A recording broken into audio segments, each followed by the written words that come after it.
seminar works in a somewhat different way than most seminars. Most seminars are dog and pony shows, all right? We run it somewhat differently, and I stole this idea from the law school. We send out the papers to everybody ahead of time. You're expected to have read them. So we begin with a commentator on the paper, then a response by the author, and then we open it up to questions from the audience. Therefore, you don't have to wait too long to get in your gigs. Our speaker today, the paper today is by John Romley, who recently joined our school as a research assistant professor. And the commentator is Yang Liu from the pediatrics department at the Keck School of Medicine, who was trained at Rand in policy analysis. Right. We'll begin with Yang Liu's remarks, and then we'll have John's response, and then we'll go on. The major purpose of the seminar, by the way, is to help people improve their work. And in general, the papers are in progress rather than, in this case, a published paper. But perhaps we can encourage them how to do a better job the second time around. The next session, which will be, I think, the 6th of April, though I can't swear, that sounds right, will be with Chris Weir and Juliette Musso on their own research project. If you don't receive our notices and you want to, just get me your email and we'll figure out how to put you on our list. All right? Fine. Okay. Hi, everyone. It's my pleasure today to be the commentator for this interesting and policy-relevant paper that written by John Romley with colleagues on hospital spending and inpatient mortality. The background is Americans spend 16% of the total U.S. GPD on healthcare spending, the most recent figures. And hospital spending accounts for 1/3 of that, which is about $700 billion in 2008. Early studies show that higher hospital spendings do not necessarily improve outcomes. One of the most important findings was by Fisher et al. In 2003. But in recent years, especially in the field of economics, people are finding new evidence. For example, Chandra and Steiger in 2007 found that higher spending given, if we control by a treatment modality, higher spending decreases mortality in heart disease. And also Alman and colleagues in 2009 found that newborns just below and above the low birth weight threshold, the ones that below, if they have higher spending, they also have high mortality, assuming that that other characteristics of these newborns are similar. And John's paper adds to the current literature by doing a model and on mortality and say, let's see what's going to happen in California. Let's see if we put hospital spending, individual mortality risk, and other covariates on the predictor side and see how that's going to affect mortality in inpatient visits. And the key findings of this paper is that spending does matter in a positive way. So he and colleagues look at 6 acute, the mostly acute conditions that got individuals admitted in the hospital. So from left to right, we have MI, that's acute myocardial infarction, congestive heart failure, and stroke. So that's 3 are heart. And then GI hemorrhage, which is GI bleeding, and then hip fracture, which is injury, pneumonia. Pneumonia is one of the biggest reasons U.S. elderly died of the flu. It's about 60,000 deaths a year. So what it shows is in 2 time periods, 1999 to 2003, and also 2004 and 2008, we see the odds ratio compared to the lowest spending quintile hospitals. As the spending increased by each quintile, the odds ratio of mortality lowers. And that's almost true across the board, although the statistical significance may vary by condition. And then based on the findings, here John also presented the predicted life saved if all the patients were admitted to the top quintile spending hospitals. Let's say everybody enjoyed the high spending in those hospitals, how many lives we would have saved. And this is, so on the y-axis is number of lives saved, and also on the x-axis, we do it by condition. And you see that the numbers are significant, especially in life-threatening conditions like the heart disease, heart attacks, and also pneumonia. I think in terms of percentage, if we look at the 1999 to 2003 chart, there's a 20% reduction in congestive heart failure. And I would like to comment a few highlights of this paper. The first thing I want to say is really this paper is a lot of work. It's just, it put a lot of data sources together that's really innovative, and I just can't imagine how much time John put in this. So on the outcome side, John used the hospital discharge data from the California Office of Statewide Health Planning and Development. Basically, that data set has all the hospital discharges in California, and he matched that with the hospital spending provided by the Dartmouth Atlas of Healthcare, and also use predicted mortality rates of individual patients on the right-hand side together. And when this hospital spending variable is not available from the Dartmouth Atlas, he used the hospital charges and hospital charge to ratio data to construct the hospital spending. That's for the later time period. And I also want to comment on the time span of this study.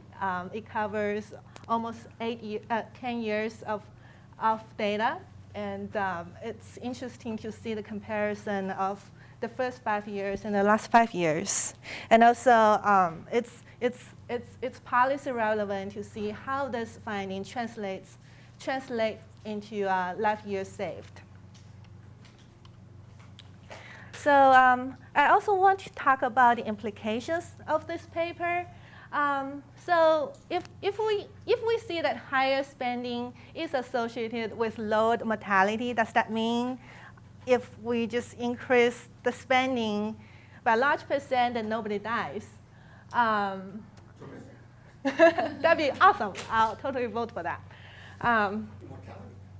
So this graph that shows, it basically shows the odds ratio of mortality by spending quintile, with the lowest quintile being the comparison group, and for each condition that's included in the model. And then we see that the lowest quintile and the second quintile, they're really very similar to each other in terms of mortality, and the third and the fourth are kind of still clustered together, but we see really drastic difference between the lowest and the highest.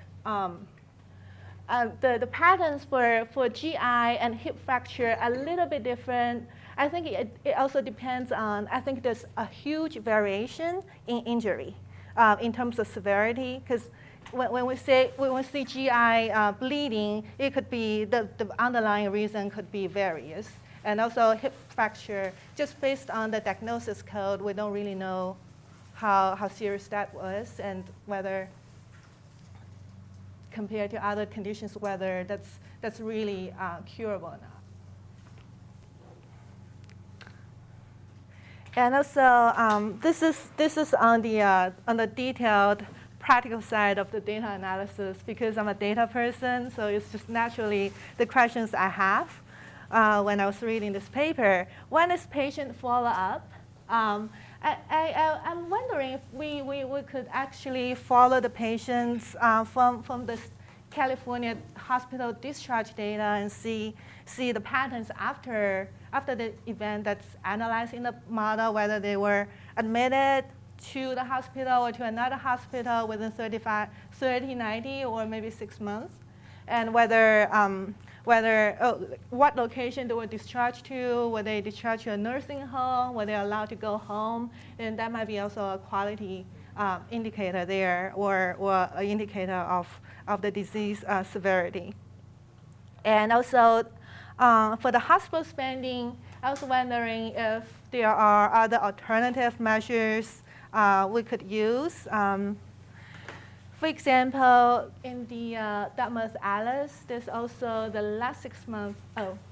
So in the paper, John and colleagues used the hospital spending in the last 2 years of life per Medicare dissident spent on average. And the alternative is to use a hospital spending in the last 6 months of life that might capture more life-threatening conditions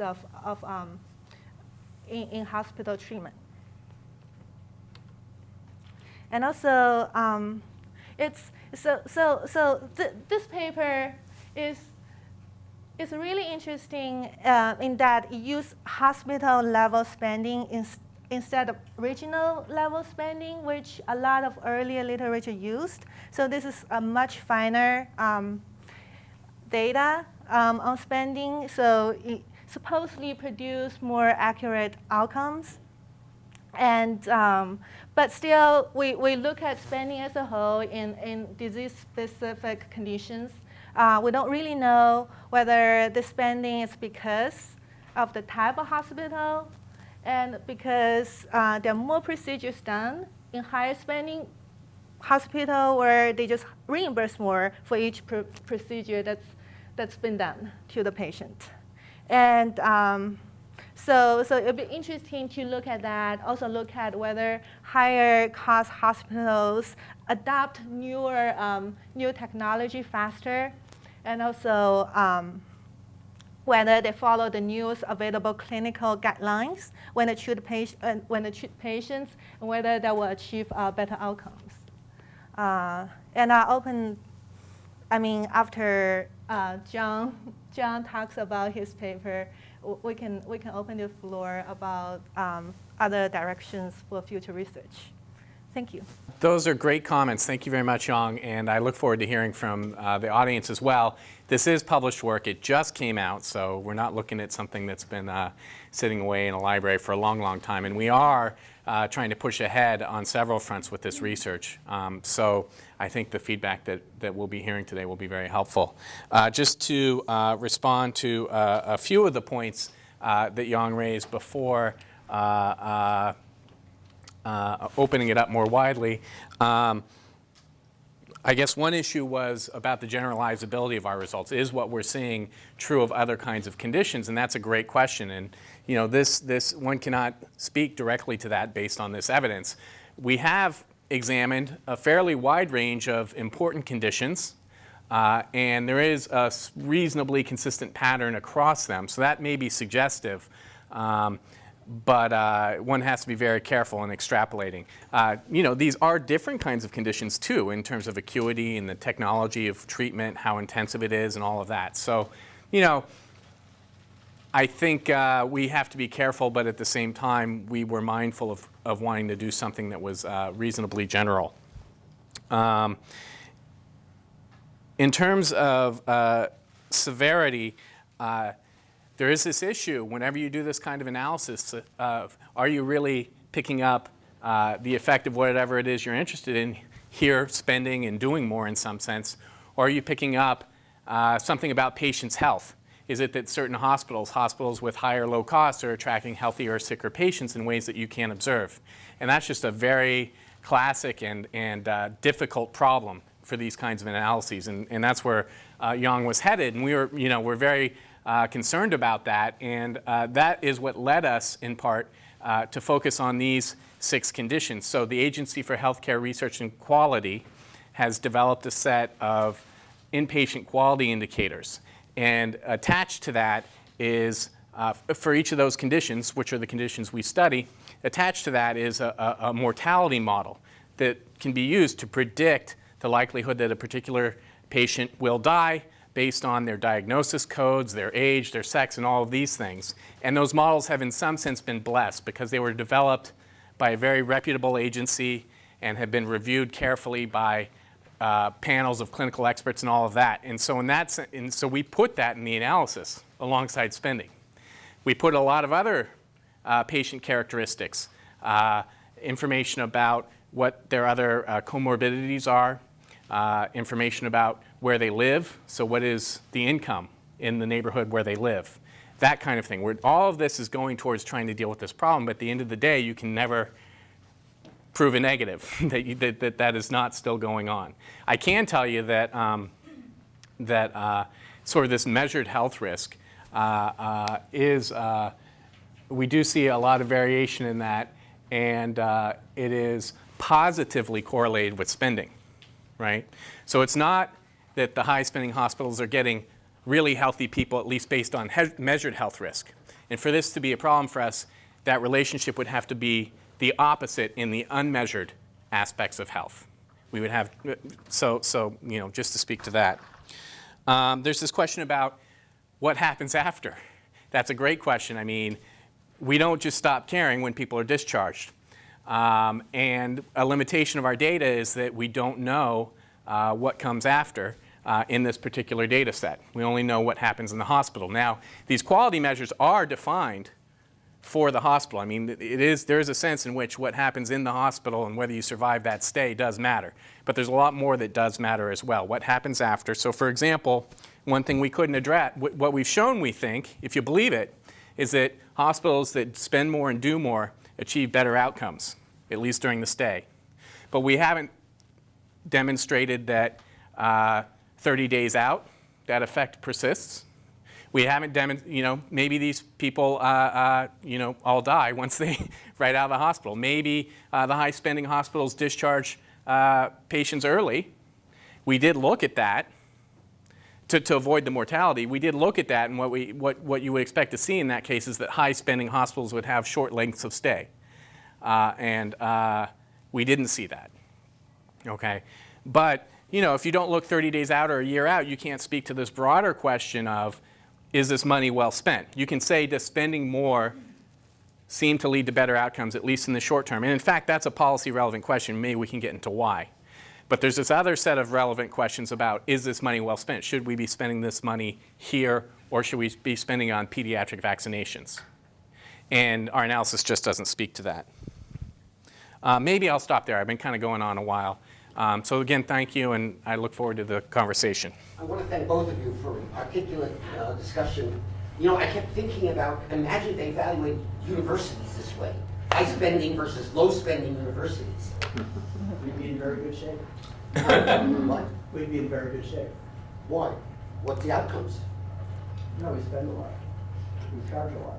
Yeah, but it's the outcomes that matter, right? What outcomes? That's the problem. But I mean, you can ask that. Do they get jobs? What kind of impact do they have? The typical problem is that the year after they get a job doesn't tell you much whether they're going to give you $200 million, or have the $200 million to give you.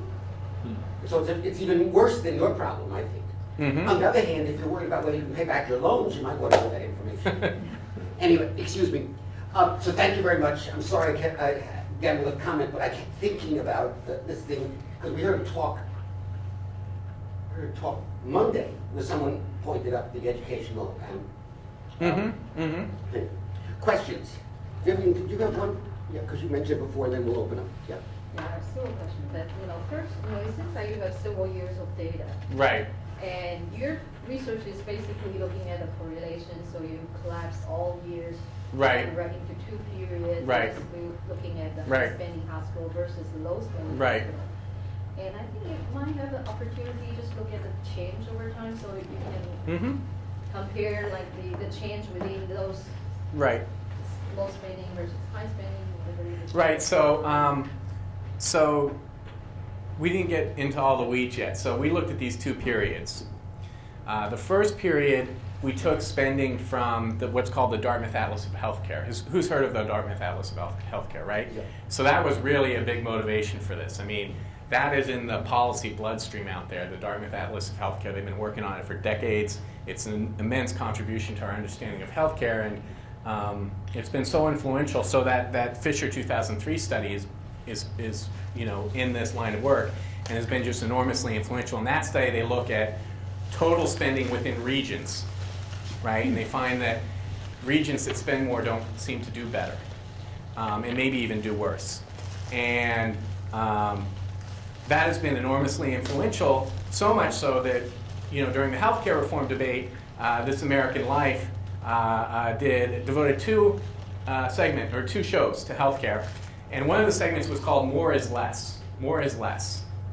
And that was talking about this study. It's been interpreted by many people to mean that actually doing more leads to worse outcomes, and we were sort of taking that on. So I'm rambling a little bit, but the point is that in the most recent version of the Dartmouth Atlas, for the first time, they broke out total spending within regions into specific kinds of care. So you could determine what hospital spending was for people treated at particular hospitals in the last years of their lives.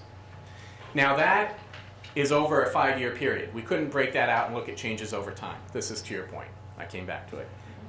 More recently, we developed our own measure of spending, not over the last 2 years of life, but in the hospital stay in which people died. And the Dartmouth folks do that because they argue that when you focus on people who die, you're looking at a relatively homogeneous group, and you don't have to worry so much about unobserved health risk, this problem that we talked about earlier. Okay? So for 2003 to 2008, we developed our own measure based on the charges that are in those discharge records, and we converted them to costs using some other data. And for that purpose, we could look at year-to-year changes, and in fact, we did. And they're very highly correlated over time. And basically, we found stronger results when we aggregate them. So if you average across years, that's good in a way and bad in a way. It's good in a way because these measures are noisy. And when you put a noisy measure in your analysis, you kind of diminish your results. So if you can average or aggregate across periods, that's good. At the same time, you may be masking trends, which is Vivian's point, and throwing away information and creating bias. And so there's a trade-off there in what you do. We looked at it both ways. We didn't really find a lot of power when we looked at changes across time, but one of the extensions we're doing is we're looking at a national sample of data. And there we may have, because it's a broader sample and over a longer time period for just our measure, over 10 years, we may be able to do more looking at year-to-year changes. And I think Vivian may be, maybe you said this, but I suspect that part of your motivation is that if you look at particular hospitals changing over time, it might be a little more convincing because you can control for whatever about that hospital is not changing and just focus in on the changes at particular hospitals. And so that is something we want to do. You have another question, Vivian, and then we'll go on. All right, next. You had a question, yes. Yes, I was curious to see how much hospital-acquired infections might be a confounder to your results. So let me think about that. That's a good question. I mean, so if the hospital has poor sanitary practices and is allowing MRSA, for example, to run rampant within its walls, I mean, that's an aspect of the hospital performance that we want to measure and ding them for if they're doing that, right? So that is a legitimate aspect of performance we want to account for. Now, and that would show up in mortality. That would be more readily apparent in the data than something like VRE. VRE, could you help me with that? Vancomycin-resistant enterocatheter. Yeah, I'm sorry, I don't. Acquired through the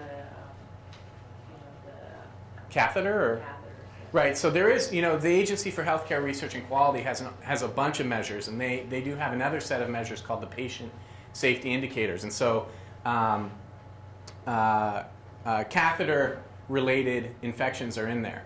And that's something we're going to look at going forward. My understanding, and this is very preliminary, is that some of these infection-based measures are not necessarily very accurately coded in the discharge data, and that can be problematic. Next. Yes, Howard. Related to some other research I've seen in this area about costs of death, cost associated with the last year of life, the last 6 months of life, and sometimes one of the issues that comes up is whether the patients who are likely to die receive less services because they've given up, or they decide that Right. future further medical interventions would be futile. Now, is there any possibility that this might be an explanation for some of your findings?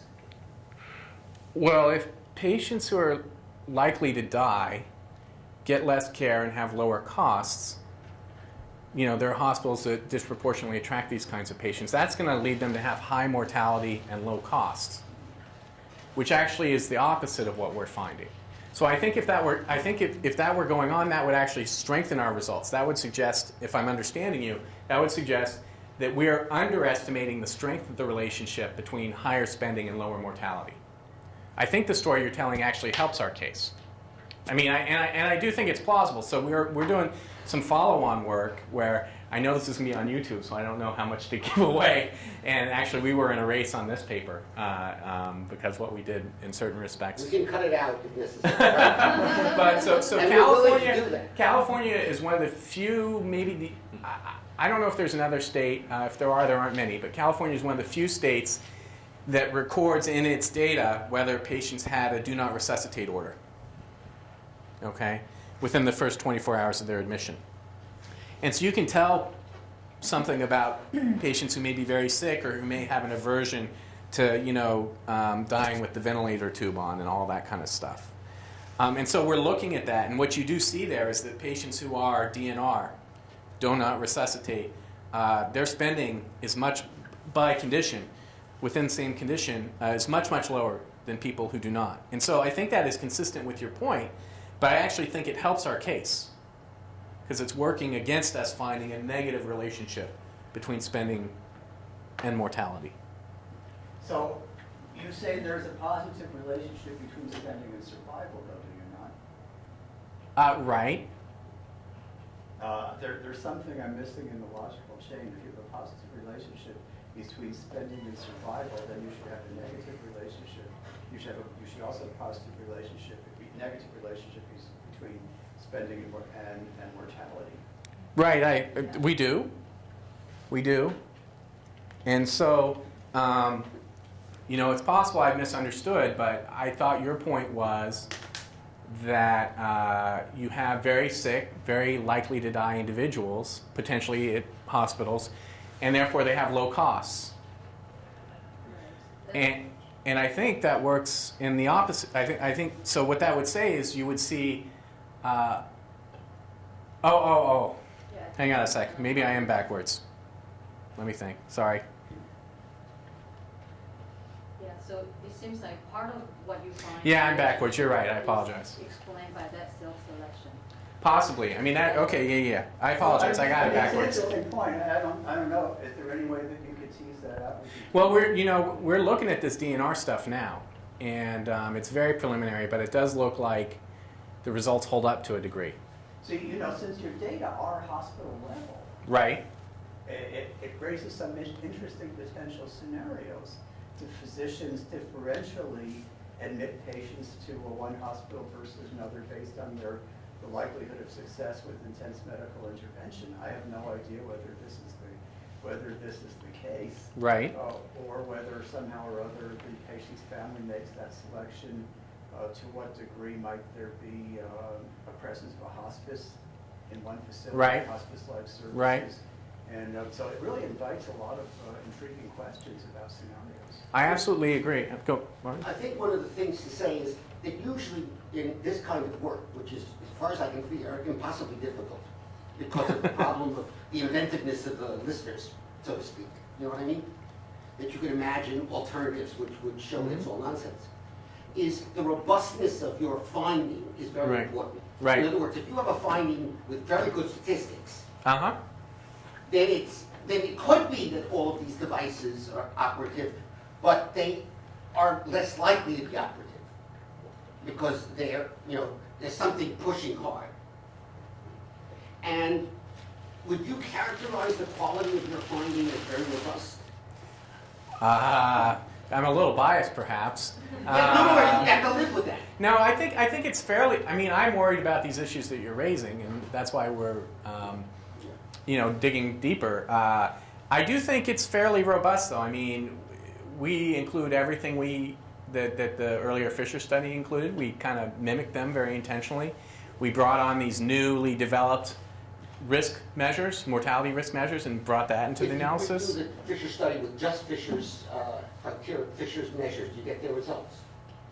Well, so depending on the condition, so their covariates depend on the condition. Right. So there are, for example, for AMI, they actually have some access. AMI is heart attack. They have some access to chart data that we didn't have. Right. But for other conditions like hip fracture, we're using the exact same thing. Now we're looking at the hospital level. They're looking at the regional level. But it'd be interesting for you to redo their study with your, using just, in some sense, aggregate, throw away. Oh, you mean throw away what we've added? So, for example, the mortality risk measure? Right. Yeah, I think that's very important in driving our results. If you don't adequately control for mortality risk on top of what's in that Fisher analysis, our result goes away. But it makes a lot of sense to be including that kind of information. I'm not arguing that. Yeah. What I'm really arguing is their data, given what they But do. it's not totally congruent because we're looking at different levels of analysis. But you could get the same level by aggregating. Yeah, that's true. That's true. I think if I were you and I felt like at an end of 2 years, I would try to duplicate their study on your data set, just to be sure. First of all, that would give me more confidence in your work. Well, we can only measure, at least with the current data, through the hospital stay. They follow people 30 days, 1 year, I 5 see. years. All right. So But there is a way to do this. If you focus just on Medicare patients, there is a data set that we've gotten our hands on that does allow you to track mortality over a longer period, and so we may look at that. All right. More questions, Vivian? Okay. And then who else? Who else is? Well, if you're not in the offing, I hope you will raise your hand soon. All right. Go, Vivian. Just first a small clarification point. So the odds ratio are all significantly different from 0, right? But does the difference between, say, the 5th quintile versus, the 2nd quintile, are those? I mean, there's a lot of, so that's a reasonable question. I mean, what we did was we focused on the highest versus the lowest spending and the statistical comparison there. But you could do that, with 5 quintiles. I'm trying to think what the combinatorics are. You could do a lot of comparisons, and then you could apply a Bonferroni adjustment because you're doing multiple comparisons at the same time, and some of them are going to turn up by chance. We didn't know how to report that, and we just really did focus on the 5th versus the 1st. Okay, but So for example, I mean, for second we compare second to first, we compare third to first. Those predictions that Yang showed you about life saved, that was 5th versus 1st, just to be clear. Sorry. But it seems like, the difference is pretty small. So for example, like the 2nd versus the 1st is 0.99, and the 5th to the 1st is just 0.86. So we're talking about like 4 times more spending that yields like a 0.05 change in mortality rate. So are you comparing going from the 2nd to the 5th, or? So I'm comparing like, 2nd to the 1st. Right. That shows some decrease in mortality. Right. And comparing that to the 5th to the 1st. Right. And that change in mortality rate is the difference going up from the 2nd to the 5th. Right. So it's comparing like, I mean, so you're saying there are different margins one could look at, and I totally agree. And we focused. But it seems to me though that, the spending between the 1st and the 5th is like 4 times greater, whereas the marginal improvement in mortality rate is really small. And, first I wonder whether that's... Well, I mean, so if the one you pointed to, 2nd and 1st are pretty similar, right? Okay. Now, so let's just call them the same. We see, for example, for congestive heart failure, I think it is, an almost 18 or 20% reduction. So that's not a trivial reduction in the mortality rate in going from 1st or 2nd to 5th. Now, whether that's you also mentioned that there's a lot more spending involved, and we're not claiming that money is well spent. We're taking on this view that that more is less. Now, in general, as an economist, I bridle at that notion, right? Healthcare is different, though, and it is conceivable that that would really be true in healthcare, and we can talk about why. So it's not a crazy notion, but we did want to examine it in this context for a variety of reasons, and it doesn't seem to be the case, and that is very policy relevant. And why is that? Well, during the healthcare reform debate, there were people who said you can cut spending without hurting anyone. Wouldn't that be great? I wish that were true. And maybe it is true in certain contexts, but what we looked at was one specific context, and our results, if you believe them, suggest that at least that is not true. It doesn't mean the money is well spent. I agree with that. It might be better spent on kids. Is it really, in fact, the quartiles, are they really that different, 4 times different? Oh, it's quite different. You have the paper, right, Young? All right, fine. We can show you. Let me make a suggestion methodologically. Mm-hmm. If you believe that somehow spending is related to mortality, all right? Which is what your thing is. Then there's no reason not to assume at first a linear relationship is a cheap Well, we source. do that as well.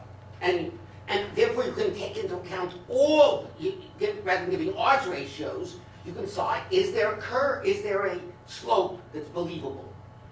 More money giving you less mortality. Am I making sense? Well, I mean, we looked at that, and this is what the editors at the journal suggested, because in some sense it's more flexible, and it allows for a linear. I mean, you can put a line through those. Right, and sometimes you can't. Yeah. But you don't have to, and so. No, I'm telling you, you want to make robust use of all your data. Right. Quoting 1 versus 5 throws out 2, 3, and 4. All right?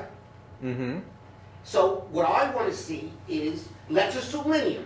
It's not a terrible assumption, but it's a beginning assumption. Anybody would try that. Well, we did look at that. And we find very strong results. You find strong results, though when I look at this, I must say that there's strong results with very large error bars, all right? Often.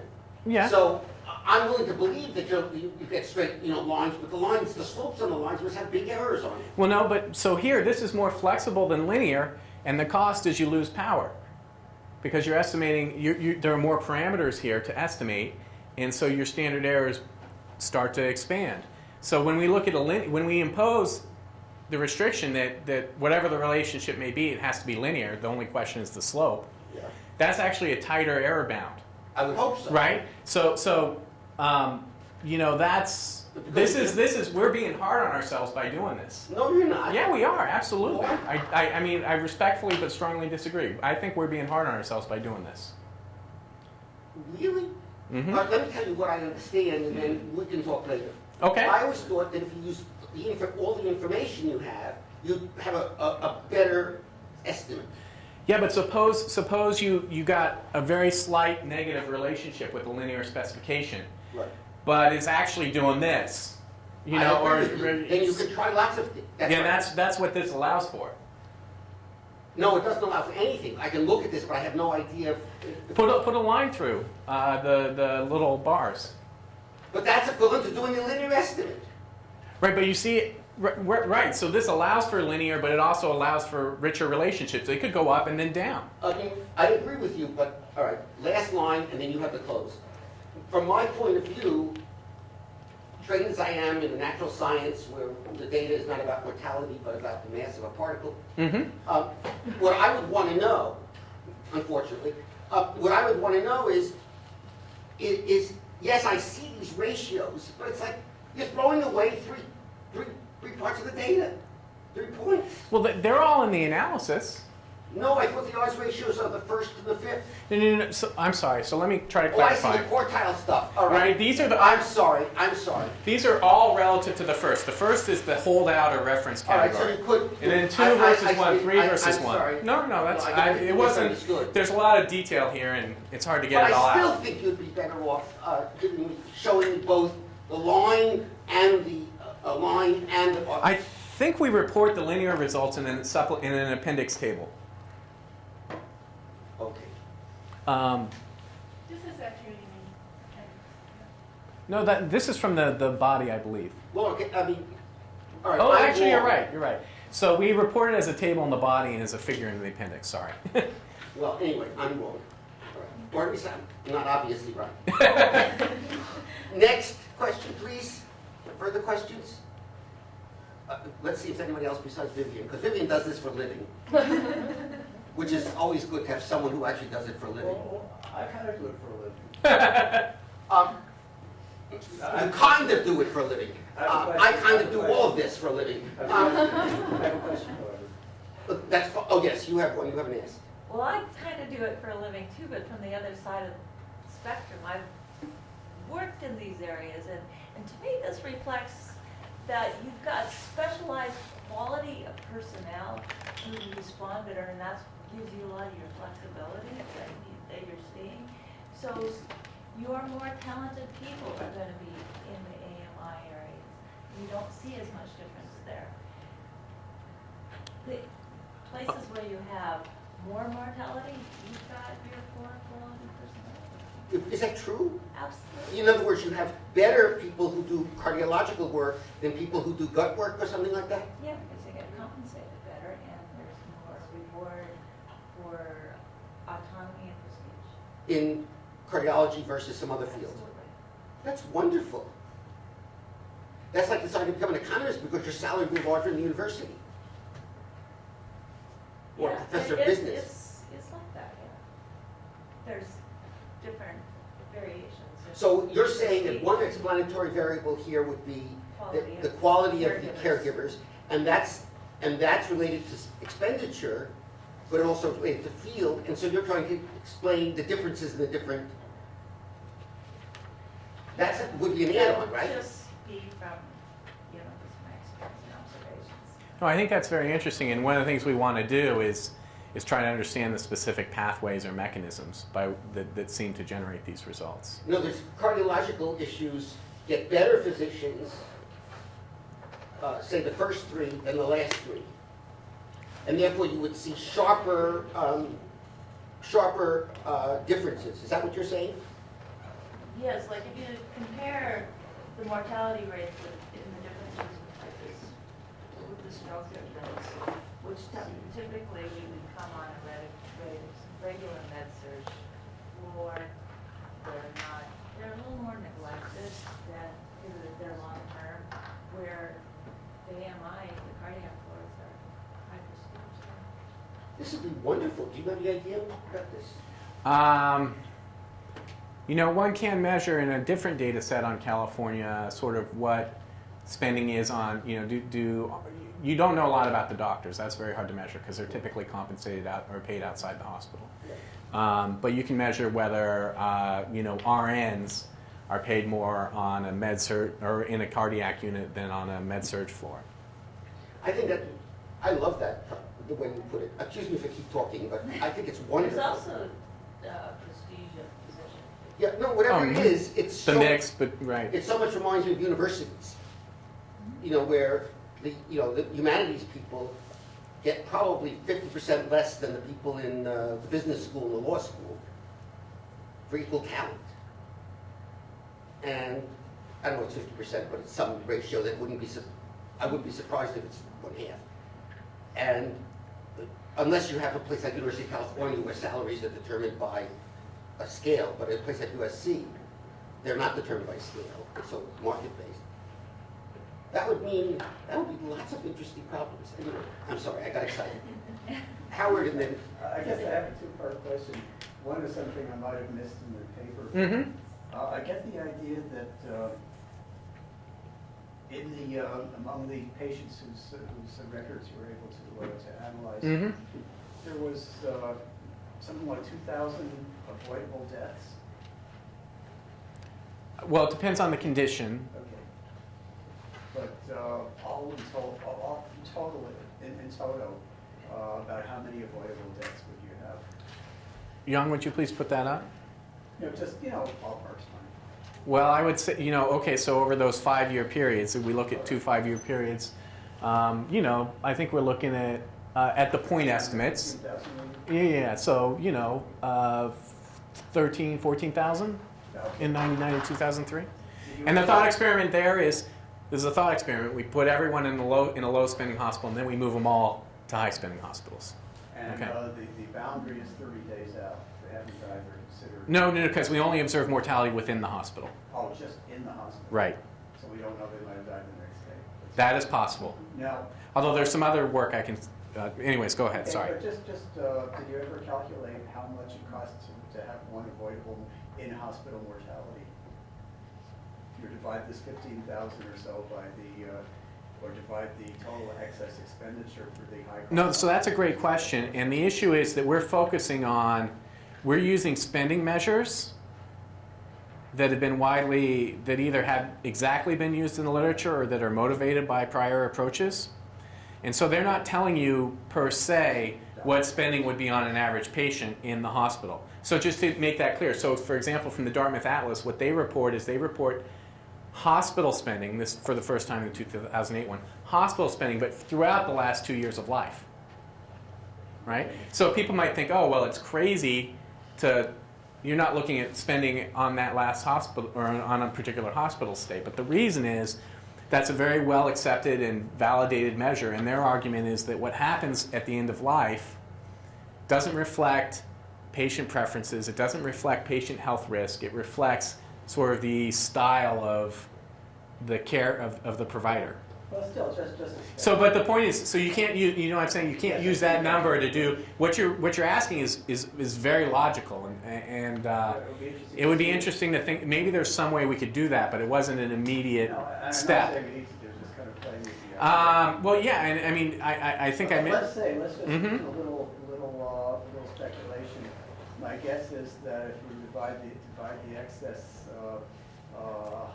hospital costs, let's just say this top quartile, you'd be getting vastly in excess for a life saved, presumably life saved, over what people talk about for the value of qualities. I mean, you'd be talking, my wild guess is hundreds of thousands of dollars per avoided mortality.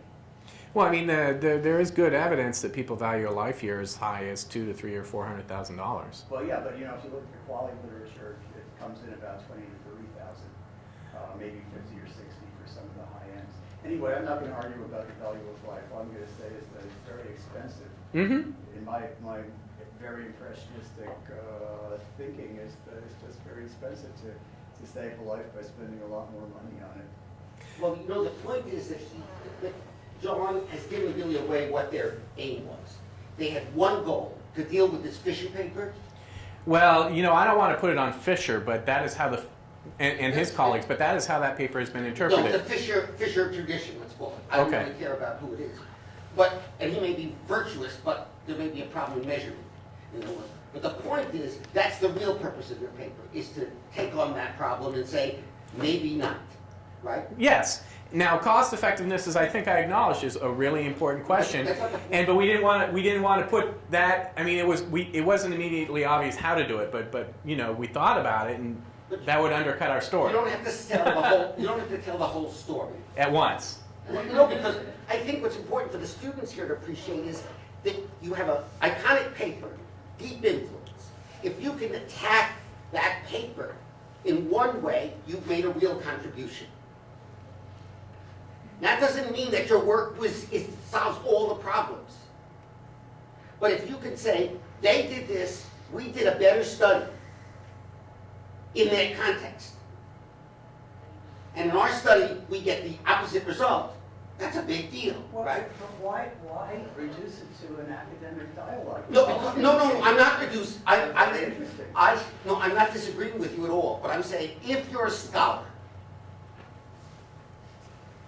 and you're trying to do some work, it's typical that you take on a fairly defined problem. Otherwise, you get no place. I think I want to clarify the point that you were trying to clarify this paper. So, for example, we have a California Medical Center here, California Hospital Medical Center here, and versus UCLA. Well, your paper is claiming that UCLA spends way more, and they have better mortality rate, adjusting for everything, than California Medical Center. And you're not suggesting that more spending is better.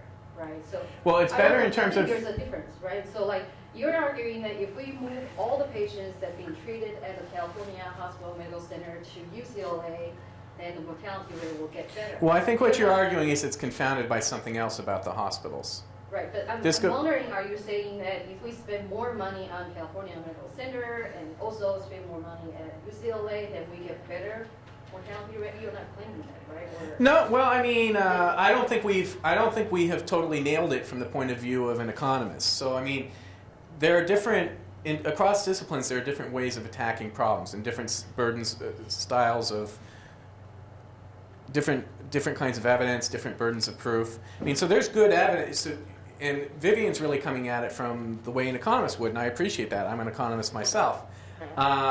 So I mean, I think what I would say is, from that point of view, I mean, I think our results point in that direction, but we haven't done a natural experiment that definitively shows that, or excuse me, a randomized experiment that clearly shows that. But I think your result, you also suggest that, there's a lot of correlation over time. So it suggests that the differences in the spending is not driven by changes within the hospital. It's really the changes, the differences in spending between Right. So I mean, UCLA and other yeah. So you're arguing that it's really about, it's not about the spending, it's about something else, and I agree that's a concern. So let me respond in a couple of ways.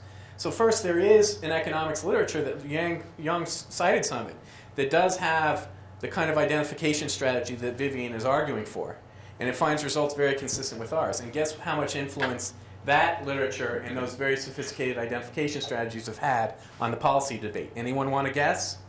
This much, okay? So what we wanted to do was, I don't doubt those studies. I mean, I'm an economist. I think they're great studies. What we wanted to do was to approach this in a way that policymakers and clinicians who are medical researchers, who are very, very influential in policy debates around healthcare, the way that they would attack this problem. And that's what we did here.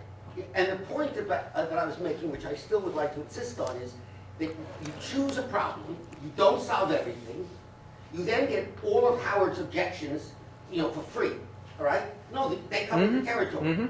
It's, and that's fine. But at least you've taken on the Fisher tradition Right. and shown that there's a problem with it. And that was your main goal, right? Yeah, and if I could respond in one other way. So, I mean, it would be nice if we had the power when we move to the national analysis to do what Vivian suggests, and we're going to try. But even here, one thing we did do was we looked at essentially regions. So in the area of health economics, there's this idea that you get these regional styles, practices of care. And that's really what's driving what's going on. And it's not, so that's why you can have Minneapolis spend so much less than Miami and do better or no worse. Because they're just doing something right there that they're not, and so it's not, that's why you can spend more and not do better. That's the point that Vivian is raising as a possibility, which I doubt that is a completely general proposition, but it's an empirical question.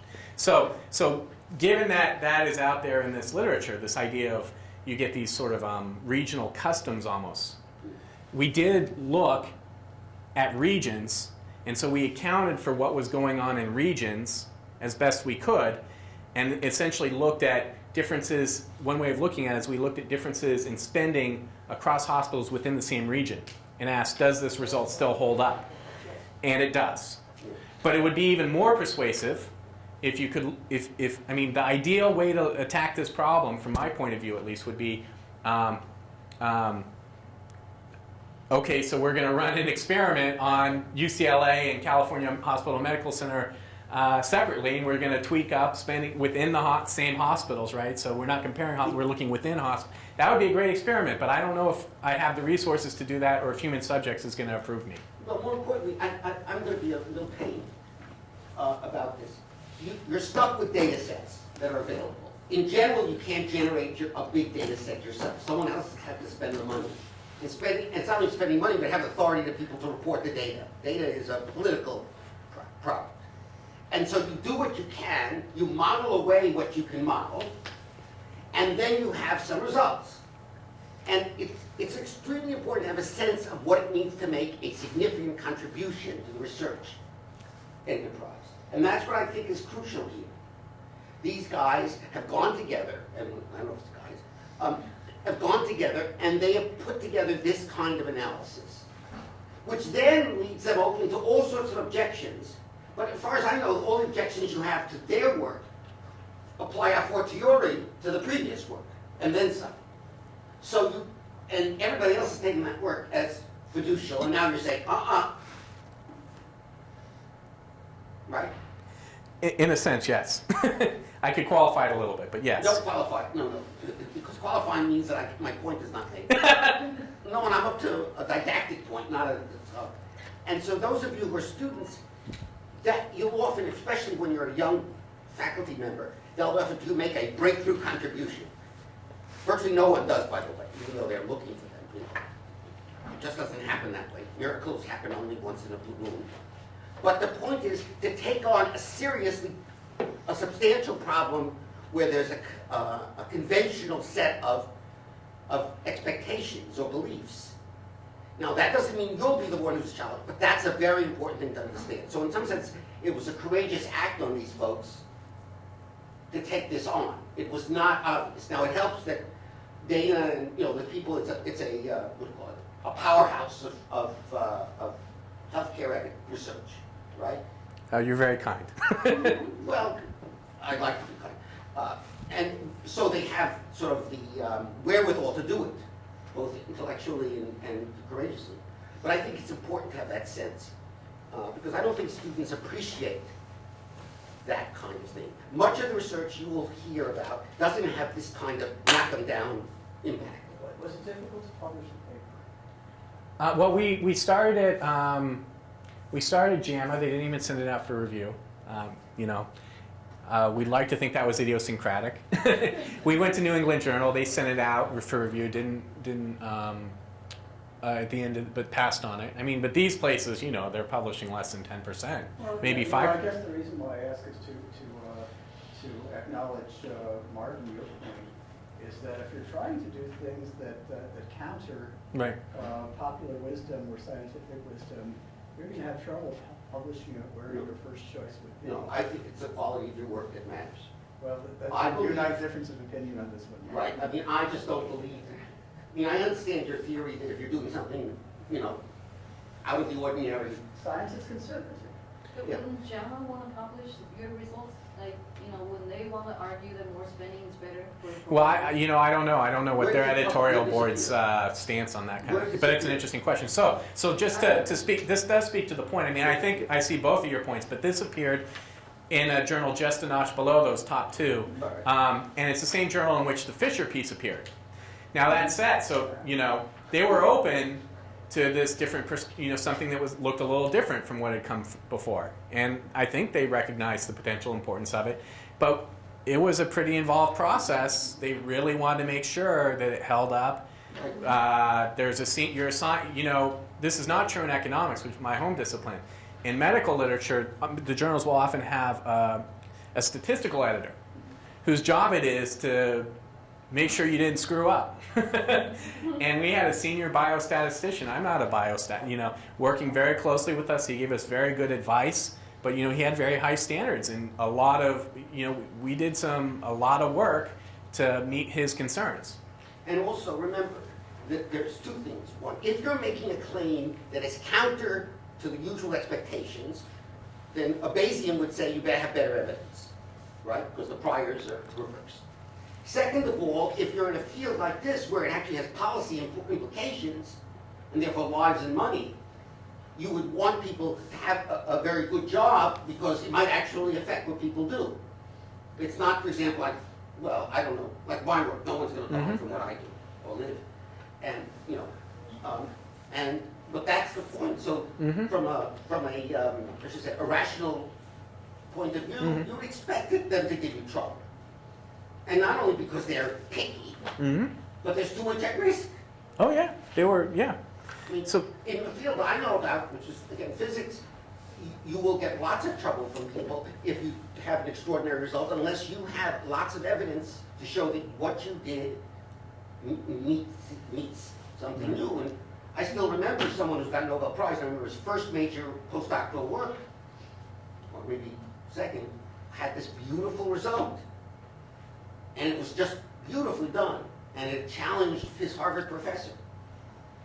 I think it's, you know, but it was done with a level of scrupulousness, which was extraordinary. I still remember the straight line and the talk. And so, yeah. Anyway, more questions? One last one, and then we'll stop.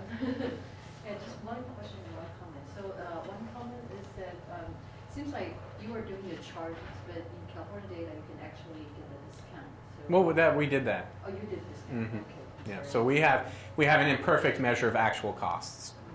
Mhm. The other question is, you know, for the dominant, for the period that you have dominant data, they use Medicare spending. And Right. you also have mortality rate beyond each hospital mortality rate, right? As far as I know, I think Medicare data, they have. Right, well, I mentioned that. There's this other, so we didn't have the Medicare 1 data. week and 30 days and 90 days and up to 1 year mortality rate. Well, they're not, Good to, well, so are you talking about Hospital Compare? No, it's the Medicare minimum data set where they have. Well, so hospital- there's a Medicare equivalent of this California discharge data that links in death dates. And that's something we've recently gotten our hands on. And so that, it's not reporting, maybe there is something else that reports 30, 60, but you can just tell whether in the data someone has died, and that's linked to the record, and that could be 6 months after they were discharged. So that would be a way to get a longer look at it. Okay, but you- And we're thinking about that, yeah. If I could just, Because I'm really worried about using this inpatient mortality rate. There's, you know, literature shows that inpatient mortality rate is really. well, but you know, we were in a rate, what we did in some sense was not rocket science. I mean, we need to do this well, but this new data came out that was at the hospital level from the Dartmouth people, and we thought, hey, let's use this Dartmouth stuff to see if the Dartmouth stuff holds up in this particular context, hospitals.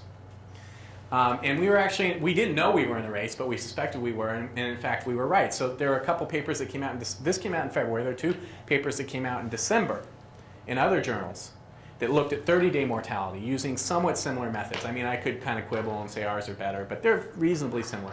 And they look at 30 days, they find similar results. Okay? And those cited here? We weren't aware of them at the time. They just came out. And, you know, lucky for us, the place where we came out is probably a little more visible. And, you know, you might want to argue that our methods are, I don't know. I mean, I think they did a nice job, too. From a career's point of view, I'm glad we came out in what is probably the more visible journal. But that makes, that sort of hinted at the qualification that I wanted to offer relative to Fisher. So Fisher looks at total spending. We're not dumping on Fisher, right? So the fact that there isn't a strong relation, there isn't, that regions that spend a lot more don't achieve better outcomes necessarily, we're not necessarily dumping on that result. We're looking at one particular kind of care. There's lots of kind of care in total spending, right? And so maybe hospitals, maybe spending on hospitals is where we want to be spending, maybe not on, you know, we could talk about whether it should be on the elderly or sick children or what have you, but there are other kinds, you know what I mean? So the Fisher thing could be sort of an average across all sites of care, inpatient, outpatient, and so on. And in that sense, you can kind of reconcile what we did with what they did. And the other point is, there are 2 parts of this. There's the particular study, and Vivian asks a number of questions which are very technical about it. You know, she knows the data sets, she knows the, you know, she's you know, she and John write papers together, and you know, they know the very particulars, the real particulars of this. And then there are the more policy relevant questions which have also been brought up, especially by Howard, but you know, and that's the kind of thing that you want to learn about. You know, and the reason I'm doing this kind of didactic work here is that this happens to be a very good place for doctoral students to get a feel for some of those issues, which often aren't very clear when you listen to a paper and a commentary in a seminar. So I want to thank you very much. Thank you. Very much. It really was at least stimulating and interesting, and I guess I better go to a fancy hospital for my next surgery. Okay. Thank you all. It was my pleasure.